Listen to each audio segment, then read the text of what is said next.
which public sector employer is going to sack a nurse or a teacher or a railway worker having the temerity to take strike action? If anybody thinks it's just going to be in the public sector that this happens, they're very much mistaken. It's the contempt for the worker.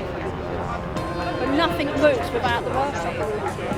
To make it harder for people to exercise that basic rights. Well, this is a particularly spiteful piece of legislation, and what it will effectively do is take away the right to strike from 1 in 5 British workers. It will mean that a worker could vote in a lawful industrial action ballot, could vote to take strike action, get over all the hurdles and barriers the government puts in the way of people being able to take strike action for better pay and better conditions.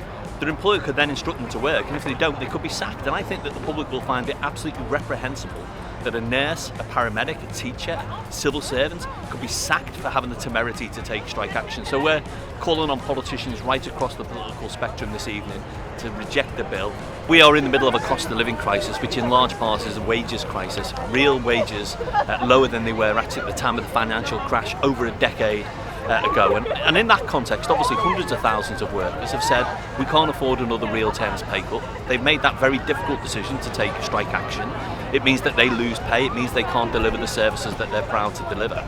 And the government's response, rather than listening to them and their concerns, is just decided to make it harder for people to take strike action. And I just think that the public, there is no appetite at all amongst the public for nurses or paramedics or teachers or railway workers to be sacked from their jobs for taking industrial action, which I think most people would accept as a fundamental, basic right in this country and around the globe. Ultimately, it means the government can force through change that they feel is right, that's not right for the workers, and we don't have a voice, we won't have a say in how that shapes, we won't have the power to negotiate. Ultimately, it means that they'll be forcing people to work over picket lines, go through picket lines and break picket lines. You know, that's our right, that's our democracy, so we feel we do need the power to have a say in what we feel is right or wrong. The reason I'm here today is to stand up for our rights to take industrial action. It's our democratic right. We should be allowed to take action after voting for it. It's really busy again at the moment, and it was busy before we took industrial action the last time, and it's started to go that again, and the NHS is under real bad pressures at the moment. Our members, they deserve the right to take industrial action. It's hard enough now even just trying to get into industrial action and getting over the 50% figure. So I just think it will just really, morale will be rock bottom. All of this affects all of us. A, because we're fellow workers. B, because we are in contention with the employers. We could, we go into negotiations, we could be affected by this.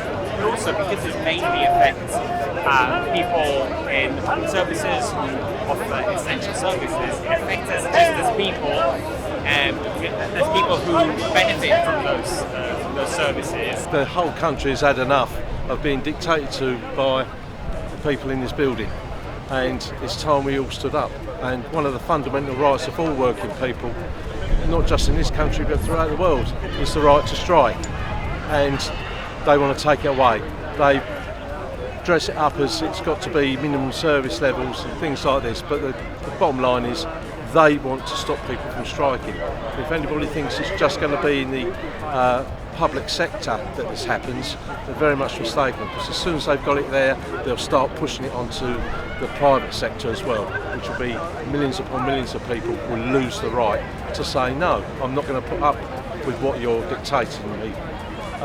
And the only tool that we have is to withdraw our labour, because given the strength of feelings and the strikes that have been going on over recent months, they all have one theme, and that is that the employer doesn't want to speak to the union. And if the employer can force people back to work under threat of arrest, under threat of being dismissed, then they will do so. And it will be worse and worse. It's bad enough for us now, it's going to be even worse for our children and our grandchildren.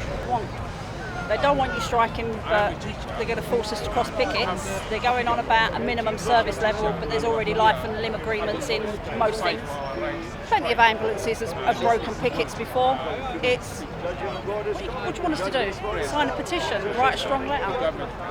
It's why we're here.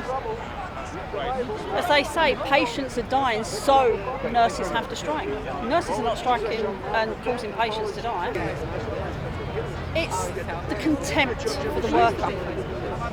But nothing moves without the worker. One thing I will say is, look, you rely on employment law, you rely on the law to be great balancing within society and ensure that there's a fair society. And what this government is really trying to do is really cut away these basic rights, human rights, which are right to strike is, and really just trying to impact the workers as it is. Well, the first thing to say is that we will seek to challenge this legislation if it does make it onto the statute book, because we think it'll actually be unlawful, and we'll take the government through every legal avenue that we possibly can. I would actually flip the question around the other way. Which public sector employer is going to sack a nurse or a teacher or a railway worker having the temerity to take strike action?